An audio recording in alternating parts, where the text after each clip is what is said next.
So every single thing they say is a snare of some sort. And there's lots of journalists like that. Nellie Bowles, who wrote an article about me for the New York Times, which was a very devastating article in many ways and very serpentine and subtle.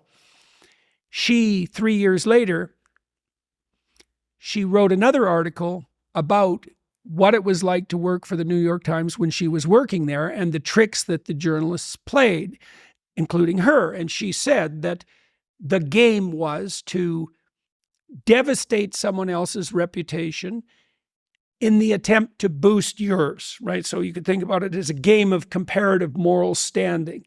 So the journalist's trick is to trick you into saying something that will end your career, essentially. Their social status stands on the shoulders of yours. Absolutely, absolutely. And so now the advantage to being in a situation like that is that you have to step, if you step extremely carefully, and you're fortunate, then you evade the traps, and then the interview tilts hard in your favor. Yeah. And so the interviews that have done me the most good in the long run were the two interviews that were most hostile. One by Channel's 4, Griffin, Kathy Newman. Kathy Griffin.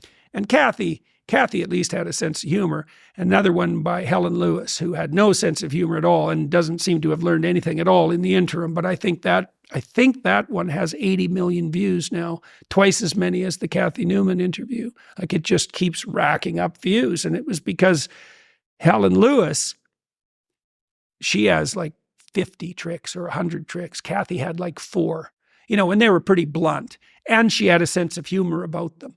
But Helen Lewis, she was just all tricks, and lots of them, and smart, and it's quite something to talk to someone who's quite smart and quite educated, but all tricks.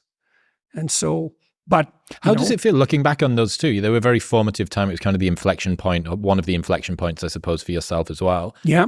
How does it feel looking back on that? I remember you said at the time it took you many days to recover from that kind of cantankerous sort of adversarial interview. Does that seem like a different lifetime, or is that still very much sort of with you? Well, I'm a lot healthier than I was then. So those sorts of things wouldn't have the same effect on me now as they did then. Because I was ill, it took me a long time to recover from, a serious bout. I mean, the first time I talked to Sam Harris, not that Sam played tricks, I like Sam and we've had very productive conversations. I was so ill when the first time I talked to Sam that I could barely sit in my chair.